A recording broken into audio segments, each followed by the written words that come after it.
जय हिंद बच्चों, स्वागत है आपका बाबा गणित वाला चैनल पर। बच्चों काफ़ी समय हो गया है हम वीडियो अपलोड नहीं कर पा रहे हैं। कारण ये है कि हमारी ऑफलाइन क्लासेस अधिक मात्रा में है। ठीक है, तो कोई बात नहीं, आज से हम थोड़ा पेन पेपर पे स्टार्ट करते हैं। ठीक है, हमारा पहला 9th का topic number system, class 9th NCERT। ठीक है, तो आइए बच्चों स्टार्ट करते हैं हमारे बेसिक्स से। ठीक है, आज हम क्या पढ़ेंगे, इसका बेसिक्स पढ़ेंगे। सबसे पहले अगर मैं बात करता हूं बेटा, तो मैं डिस्कस करना चाहूंगा डिजिट, कि डिजिट क्या होता है। अगर मैं बात करता हूं डिजिट से, तो मेरे जो 0 से लगाकर 9 तक के बीच के हैं, 1 2 3 4 5 6 7 8 और ये 9, तो ये सारे क्या होते हैं बच्चों, डिजिट है। क्या है, डिजिट है। जो सारे हमारे सिंगल सिंगल है, ये सारे किसकी कैटेगरी में आते हैं, डिजिट की कैटेगरी में आते हैं। ठीक है, फिर उसके बाद में पढ़ता हूं किसके बारे में, नंबर के बारे में। किसके बारे में बेटा, तो नंबर्स। तो नंबर्स क्या होते हैं, नंबर्स की बात करूं तो ये होते हैं हमारे पास ग्रुप ऑफ डिजिट। क्या होते हैं, डिजिट का जो भी ग्रुप है वो हमारे क्या हो जाएंगे, आर कॉल्ड नंबर। क्या कहेंगे बच्चों, इनको नंबर कहेंगे। जैसे एग्जाम्पल की बात, जैसे मेरे पास 9 है, तो 9 अभी क्या है, एक डिजिट है। अब जो डिजिट है इसके साथ में एक और मैं ग्रुप बना दूं 7 का। 9 और 7 दोनों आपस में मिलके एक ग्रुप बना लिए, तो जो 97 है, अब ये क्या बन गया, एक नंबर बन गया। क्या बन गया बच्चों, एक नंबर बन गया। जबकि और मैं कुछ ले सकता हूं, जैसे हमारा कहते हैं ना मोबाइल नंबर 75084, ये इस तरीके के सब सारे मिलके क्या बनाते हैं, एक नंबर बनाते हैं। क्या बनाते हैं बच्चों, नंबर बनाते हैं। अब ये जो नंबर्स होते हैं ये अलग अलग तरीके से क्लासिफाई किए गए हैं। तो जरा मैं आपको थोड़ा बताना चाहूंगा कि यहाँ पर हमारे पास कई प्रकार के नंबर होते हैं। देखो, जैसे अगर इन नंबर्स को मैं क्या करूं, अलग से कैटेगराइज करूं, तो सबसे पहले मैं बात करता हूं किसके बारे में, नेचुरल नंबर के बारे में। किसके बारे में बात कर रहा हूं, नेचुरल नंबर के बारे में। अब नेचुरल नंबर क्या होता है, नेचुरल नंबर बच्चों ऐसा नंबर होता है जिसमें काउंटिंग कहां से स्टार्ट होती है, 1 से। तो हम ये लिख सकते हैं, काउंटिंग स्टार्ट्स फ्रॉम 1, जिसमें गिनती कहां से स्टार्ट होती है, 1 से। एग्जाम्पल देखें तो 1 2 3 4 5 और so on up to infinity तक। ठीक है, तो हमारे लिए मेन हीरो कौन काम करेगा, 1। जब हम कहेंगे कि जो भी काउंटिंग या गिनती, अब काउंटिंग किसको कहते हैं बेटा, गिनती को कहते हैं। जब गिनती कहां से शुरू होती है, 1 से स्टार्ट होती है या शुरू होती है, तो उसको क्या कहते हैं बच्चों, उसको कहते हैं हम नेचुरल नंबर। ठीक है, आई होप आप समझ गए होंगे। अब दूसरी चीज आती है क्या, होल नंबर। क्या आती है बच्चों, होल नंबर। तो होल नंबर किसे कहते हैं, जिसमें काउंटिंग स्टार्ट्स फ्रॉम 0, जिसमें काउंटिंग कहां से स्टार्ट होती है, 0 से स्टार्ट होती है, वो क्या कहलाते हैं, हमारे होल नंबर। जैसे मैंने लिखा 0 1 2 3 4 and so on up to infinity. ठीक है, तो ये क्या हो गए हमारे होल नंबर। तो बच्चों एक चीज जरूर ध्यान रखेंगे कि जो हमारे नेचुरल नंबर है इसको हम कैपिटल N से रिप्रेजेंट करते हैं। ठीक है, ये क्या होता है, इसका सिंबल, अगर मान लो कि मुझे कैपिटल N दिया गया है सिंबल, तो ये क्या हो जाएंगे, हमारा नेचुरल नंबर। अगर होल नंबर की बात आती है तो ये कैपिटल W किसके बारे में बताएगा, होल नंबर के बारे में। किसके बारे में बताएगा बच्चों, होल नंबर के बारे में बताएगा। ठीक है, बात समझ में आ गई आप लोगों को। ठीक है, अब चलते हैं आगे। अब मैं बात करता हूं किसके बारे में, अब मैं जरा बात करता हूं इंटीजर्स के बारे में। किसके बारे में बात करता हूं, इंटीजर्स के बारे में। बेटा इसमें जो जो भी आप लोगों को इम्पोर्टेंट होगा मैं उसी का डिस्कशन करूंगा। वैसे नंबर्स तो कई सारे हो जाएंगे, even number, odd number, prime number, को प्राइम नंबर, कंपोजिट नंबर, तो ये सारे क्या हैं हमारे नंबर्स के इसमें आ जाएंगे। बट जो भी आपको इम्पोर्टेंट होगा हम अभी उसी का डिस्कशन करेंगे, ठीक है। अब देखो इंटीजर्स क्या होते हैं, इंटीजर्स होते हैं group of negative and positive integer along with zero. मतलब नेगेटिव और पॉजिटिव नंबर का जो ग्रुप होता है जीरो के साथ में, वो क्या कहलाता है, इंटीजर्स कहलाता है। जैसे अगर मैं लिखता हूं जीरो, जीरो से बड़ा वन, वन से बड़ा टू, टू से बड़ा थ्री, थ्री से बड़ा फोर, तो इस तरीके से इनफाइनाइट तक चलते जाएंगे। फिर अगर मैं बात करूं कि जीरो से छोटा तो माइनस वन, माइनस वन से छोटा माइनस टू, माइनस टू से छोटा माइनस थ्री, इसका मतलब ये माइनस में बढ़ते जाएंगे। बेटा याद रखना जो भी नंबर नेगेटिव में जितना बड़ा होगा, अगर मान लो कोई नंबर नेगेटिव, जैसे मान लो कि -400 है और कोई नेगेटिव नंबर -100 है, तो माइनस में जो नंबर बड़ा वो उतना छोटा होगा, तो बड़ा नंबर कौन हो जाएगा 100 और छोटा कौन होगा 400। कब, जब ये दोनों साइन माइनस होंगे तो बड़ा हमेशा जो छोटा नंबर होगा वो होगा। पर अगर मान लो कि दोनों +400 होते, ये भी +100 होता, तब बड़ा कौन होता +400, क्योंकि इसकी वैल्यू ज्यादा है, ठीक है। तो माइनस में जो नंबर जितना बड़ा होता है उसकी वैल्यू उतनी कम हो जाती है, ठीक है। तो यहां लिख सकते हैं कि माइनस में जो नंबर जितना बड़ा उसकी वैल्यू उतनी छोटी, ठीक है। कंसेप्ट समझ गए आप, ठीक है। तो यहां पर देखो हम किसकी बात कर रहे थे, देखो अब जो जीरो से बड़े हैं, जो जीरो से बड़े हैं तो इसको कहते हैं पॉजिटिव इंटीजर।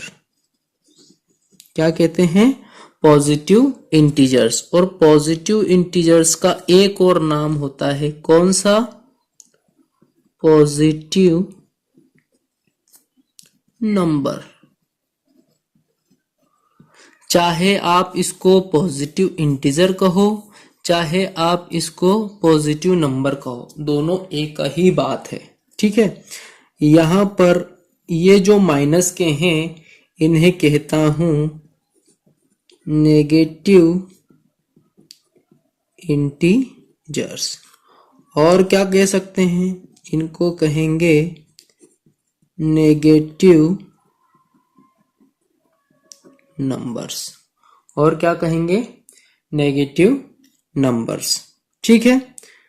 तो हम इनको दोनों नाम से पुकार सकते हैं। बट किसी के मन में सवाल आ रहा होगा कि सर ये माइनस, ये जीरो का क्या है। तो बेटा ये जो जीरो है ना, ये न तो नेगेटिव है न पॉजिटिव है। यहां क्या लिखेंगे, नाइदर नेगेटिव नॉर पॉजिटिव। बेटा ये पॉजिटिव भी नहीं होता और नेगेटिव भी नहीं होता, ये क्या होता है, ये केवल जीरो इंटीजर है। तो इसको और कौन से नाम से जानते हैं, इसको नाम से जानते हैं जीरो इंटीजर, है ना। ऐसा क्यों, क्योंकि देखो अगर जीरो के सामने प्लस लगा दूंगा तब भी जीरो का ही काम करेगा, और जीरो के सामने माइनस लगा दूंगा तब भी जीरो का ही काम करेगा। इसलिए इसके सामने प्लस लगाओ या माइनस लगाओ, उससे हमको कोई फर्क नहीं पड़ता।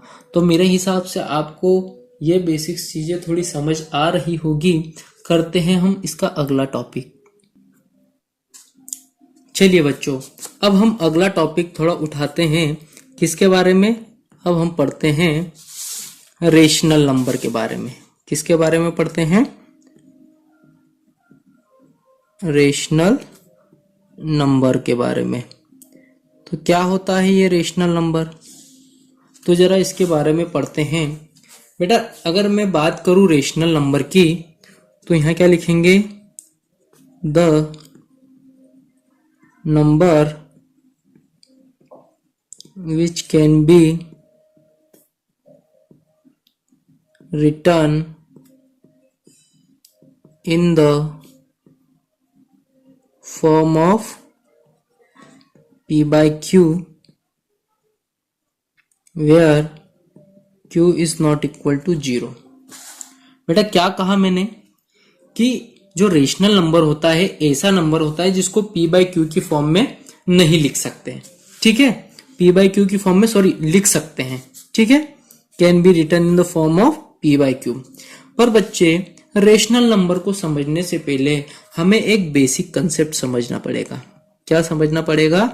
बेसिक सा कंसेप्ट समझना पड़ेगा। सर, कौन सा बेसिक कंसेप्ट समझना पड़ेगा? देखो, मैं बताता हूं। अगर मैं बात करता हूं फ्रैक्शन के बारे में। किसके बारे में? फ्रैक्शन। तो ये फ्रैक्शन होता क्या है? अगर मैं इसके बारे में बात करूं तो फ्रैक्शन का मतलब होता है पार्ट ऑफ। क्या होता है बच्चों? पार्ट ऑफ मतलब किसी का भाग होना। किसी का भाग होना। किसी का भाग होना। सर, ये क्या है? तो देखो, थोड़ा एग्जाम्पल से समझते हैं कि जब मान लो हम खाना खाते हैं तो मम्मी हमारे लिए बढ़िया गरम गरम रोटी बनाती है। क्या बनाती है बच्चे? रोटी बनाती है। तो क्या ये रोटी अपने आप में कंप्लीट है? क्या ये रोटी अपने आप में कंप्लीट है? मतलब संपूर्ण है, मतलब पूरी है। ठीक है। और फिर क्या करते हैं कि जब हमारा पेट भर जाता है तो मम्मी हमें कहती है कि बेटा रोटी चाहिए। तो आप लोग क्या कहते हैं? हाँ मम्मी, आधी दे दो। या फिर कहते हो कि आधी में से आधी दे दो। तो या तो आप आधी मांगते हो या आधी में से आधी मांगते हो, तो उसका एक भाग आपको दे दिया जाता है। तो भैया, ये जो है ये क्या है? पार्ट है। ये क्या है? पार्ट है। पार्ट है मतलब क्या है? भाग है। ठीक है। तो यहां पर देखो कि टोटल पार्ट कितने हैं? टोटल पार्ट हमारे पास 4 है। और आपके पास क्या है? जैसे मान लो कि आप कोई ए हो, तो आपके पास पार्ट यू हैव। तुम्हारे पास कितना पार्ट है? एक। इसका मतलब कि टोटल पार्ट थे 4 और तुम्हारे पास है 1। तो 1/4, 1/4, ये क्या हो जाएगा बेटा? इसी को कहते हैं फ्रैक्शन। क्या कहते हैं? फ्रैक्शन। बात समझ में आ रही है? अब जरा ध्यान से सुनना कि जो 1/4 ये टोटल पूरा क्या है? फ्रैक्शन। तो फ्रैक्शन किससे मिलकर बनता है? जो ऊपर वाला पार्ट होता है इसको कहता हूं मैं न्यूमरेटर, और जो नीचे वाला पार्ट होता है उसको कहता हूं डिनोमिनेटर। क्या कहता हूं? डिनोमिनेटर। तो न्यूमरेटर और डिनोमिनेटर से मिलकर मेरे पास क्या बन जाता है? मेरे पास बन जाता है बच्चों फ्रैक्शन। और यकीन मानो, ये फ्रैक्शन और कुछ नहीं है, एक तरह से इसी को हम कहते हैं रेशनल नंबर। क्या कहते हैं? Rational number. क्यों कहते हैं? क्योंकि रेशनल नंबर को भी हम कैसे लिखते हैं? हम लिखते हैं p/q की फॉर्म में। तो p क्या है हमारे पास? न्यूमरेटर है। क्या है बच्चों? न्यूमरेटर। और q क्या है हमारे पास? ये है डिनोमिनेटर। क्या है? डिनोमिनेटर। तो जिस भी हम नंबर को p/q की फॉर्म में लिखते हैं तो वो हमारा क्या बन जाता है? रेशनल नंबर बन जाता है। जैसे एग्जाम्पल अगर मैं कहूं 1/4 एक फ्रैक्शन है और हाँ 1/4 एक रेशनल नंबर भी है। क्या है? रेशनल नंबर भी है। अगर मैंने लिखा 7/8 तो 7/8 क्या है? 7/8 भी हमारे पास क्या है? Rational number. क्या है बच्चों? Rational number. क्या माइनस में भी हो सकते हैं? हाँ हो सकते हैं। -3/6 अगर मैं ऐसा लिख दूं तो ये भी क्या हो जाएगा बेटा? Rational number. तो एक चीज तो हमने क्या सीखी कि जिसको P/Q की फॉर्म में लिख सकते हैं। अभी हमने यहाँ डेफिनेशन लिखी इसकी। क्या लिखी बेटा? कि the number which can be return, return मतलब जिसे लिख सकते हैं, लिख सकते हैं। किस फॉर्म में? P/Q की फॉर्म में। अब बच्चे बहुत कंफ्यूज होते हैं, सर P/Q क्या मैं A/B नहीं लिख सकता हूँ? अरे लिख सकते हो। अरे तुम C/D भी लिख सकते हो। तुम्हारे पास ABCD के 26 लेटर है, तुम कोई से भी 2 लिख देना इस तरीके से, ठीक है। बट एक चीज याद रखना, नोट। हमको क्या याद रखना है? हाँ नोट। ये 2000 का नोट दे रहा हूं जो आपके हमेशा काम में आएगा बालक। नोट क्या है? बोलो। किसी भी फ्रैक्शन का, किसी भी फ्रैक्शन का, और फ्रैक्शन बोले तो रेशनल नंबर का न्यूमरेटर 0 हो सकता है। न्यूमरेटर 0 हो सकता है। मेरी बात को गौर से सुनना।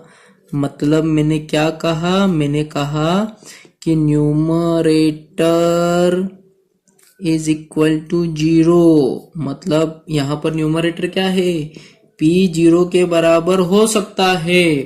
बट क्या? दूसरा पॉइंट बोलो। किसी भी फ्रैक्शन में, किसी भी फ्रैक्शन में, और या बोले रेशनल नंबर में डिनोमिनेटर कभी भी 0 नहीं हो सकता, नहीं हो सकता। ठीक है बेटा। इसका मतलब मैंने क्या लिखा? इसका मतलब ये है कि डिनोमिनेटर 0 के बराबर नहीं हो सकता। इसका मतलब ये है। इस साइन का मतलब क्या है? कि बराबर नहीं। इस साइन का क्या मतलब है? बराबर नहीं हो सकता। ठीक है बेटा। ये हमारे कोर्स की एकदम धुआंधार शुरुआत हो चुकी है ना। डिनोमिनेटर 0 नहीं हो सकता। बहुत सारे बच्चे कहेंगे सर क्यों नहीं हो सकता? बात तो आती है। अवश्य बेटा आप लोगों का बिल्कुल डाउट दूर किया जाएगा। देखो, जब न्यूमरेटर 0 हो सकता है और डिनोमिनेटर नहीं होता, इसका मतलब क्या है? ये 0 आ जाएगा। कहने का मतलब अगर मैं ऊपर मेरे पास न्यूमरेटर में 0 है ना, और डिनोमिनेटर में एनी नंबर, ठीक है, कोई सा भी नंबर है, किसको छोड़ के? 0 को छोड़ के, तो वो क्या देगा? 0 ही देगा। ठीक है। अगर मैं कोई सा भी मेरे पास न्यूमरेटर में 0 हो और मैं नीचे कोई सा भी नंबर दूं, किसको छोड़ के? 0 को छोड़ के, तो वो मुझे हमेशा क्या देगा? 0 ही देगा। एग्जाम्पल देख लो। अगर मैंने कहा 0 डिवाइडेड बाय कोई सा भी नंबर -44, तो ये क्या देगा मुझे? 0। अगर मेरा न्यूमरेटर में 0 डिवाइडेड बाय 1, ये क्या देगा मुझे? 0 देगा। ठीक है। तो न्यूमरेटर 0 हो सकता है, डिनोमिनेटर नहीं। ठीक है। पर सर कभी हो जाए तो क्या होगा? तो देखो, अगर मेरे पास ऊपर एनी नंबर है और नीचे क्या है? 0, मतलब 0, तो पता ये क्या देता है? इसको कहते हैं नॉट डिफाइंड। क्या कहते हैं बच्चे? Not defined. और जिसको डिफाइंड नहीं कर सकते वो होता है इनफाइनाइट। क्या होता है? इनफाइनाइट। और इनफाइनाइट को समझने के लिए हम उसका साइन बना देते हैं, इनफाइनाइट। तो इसका क्या अर्थ होता है कि किसी भी नंबर को मैं जीरो से डिवाइड करूंगा डिनोमिनेटर में, तो वो हमेशा क्या देगा? इनफाइनाइट देगा। इसलिए हम क्या लिखते हैं कि डिनोमिनेटर कभी भी जीरो नहीं हो सकता। मेरे हिसाब से बात समझ में आ गई होगी, ठीक है। तो यहाँ पर दो फार्मूले याद रखेंगे, क्या? कि अगर न्यूमरेटर जीरो हो और डिनोमिनेटर में एनी नॉन जीरो नंबर का क्या मतलब होता है? जिसमें जीरो ना हो, जिसमें जीरो ना हो। जीरो का मतलब केवल जीरो हो, ऐसा नहीं कि 10 में जीरो है तो उसको भी हटा दिया ना। जीरो मतलब केवल जीरो नहीं होना चाहिए, बाकी 10 हो सकता है, 20 हो सकता है, 1000 हो सकता है, कुछ भी हो सकता है। तो वो क्या देता है बेटा? वो जीरो देगा,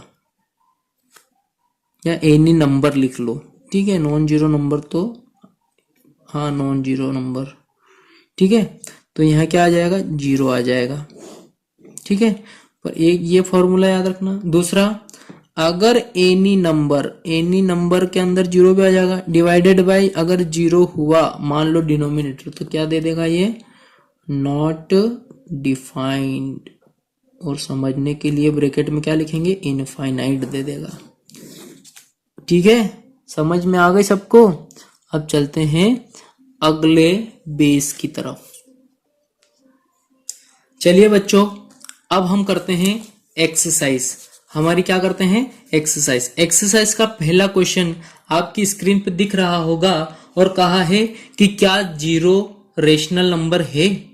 तो बेटा अभी जस्ट थोड़े समय पहले हमने कहा कि जो जीरो होता है, जीरो ये रेशनल नंबर है। क्यों? क्योंकि किसी के डिवाइड में कुछ नहीं होता, मतलब क्या होता है? 1 होता है। तो यहां हम क्या लिखेंगे? यहां लिखेंगे yes, zero is a rational number because it can be written in the form p by q। भैया जीरो क्या है? रेशनल नंबर है। क्यों? क्योंकि हम इसको p बाय क्यू की फॉर्म में लिख सकते हैं। कैसे? तो जरा ध्यान से समझो। क्या मैंने जीरो लिखा, ठीक है, इसके डिवाइड में कुछ नहीं, मतलब क्या है? 1 है।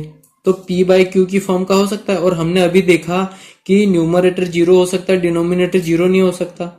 अगर मैं कभी ऐसा लिखूँ कि जीरो डिवाइडेड बाय 2, तो न्यूमरेटर तो जीरो हो सकता है, डिनोमिनेटर कुछ भी हो सकता है ना। मैंने लिखा 0/999, तो ये सारे क्या है? ये सारे क्या है? Rational number. एक चीज और समझ लेना बेटा, देखो, जैसे अगर मैं कहूं कि नेचुरल नंबर, तो सारे जो नेचुरल नंबर है ना, 1 2 3 4 5 6 7 इनफाइनाइट तक, ये भी रेशनल नंबर है। क्यों? क्योंकि इसके डिवाइड में कुछ नहीं, मतलब 1 है, तो 1 है और 1 है, ये भी 1 है, ये भी 1 है। तो p by Q, p by Q, p by Q, p by Q, p by Q, तो हम कह सकते हैं कि all natural number is rational number. हम कह सकते हैं कि सारे नेचुरल नंबर क्या होते हैं? रेशनल नंबर होते हैं। उसी तरीके से अगर मैं बात करूं होल नंबर की, तो होल नंबर कहां से स्टार्ट होगा? जीरो से। 0 1 2 3 4 5, तो जीरो के डिवाइड में कुछ नहीं, 1 है, इन सब के भी 1 है। इसका मतलब ये भी क्या हो जाएंगे? All whole number is rational number. सारे होल नंबर क्या है बेटा? रेशनल नंबर है। बात समझ में आ रही है? ठीक है। फिर इंटीजर्स की बात आती है ना बेटा। ये सब सारी चीजें मैं एक्स्ट्रा तुमको बता रहा हूँ, ठीक है, ताकि आपको कोई भी प्रॉब्लम नहीं आए। पहले का आंसर, ये सारा पहले का आंसर है, ठीक है, और ये एक्स्ट्रा इंफॉर्मेशन है। अगर मैं इंटीजर्स की बात करूं बेटा, इंटीजर्स की, तो 1 2 3 4 है ना, -3 -2 -1 इन्फिनिटी तक। तो सारे इंटीजर्स भी कैसे, रेशनल नंबर, क्योंकि इनके डिवाइड में कुछ नहीं है। मतलब याद रखना, जिसके डिवाइड में कुछ नहीं होता है मतलब 1 होता है, ठीक है। तो यहां लिखेंगे all integers are rational number, ठीक है। मेरे हिसाब से बात आपको समझ में आ गई होगी, मेरे हिसाब से, ठीक है। अब जरा चलते हैं अगले क्वेश्चन की ओर, जो हम अगले लेक्चर में देखेंगे। तब तक के लिए वीडियो को लाइक शेयर सब्सक्राइब जरूर करें और कैसा लगा ये भी बताएं।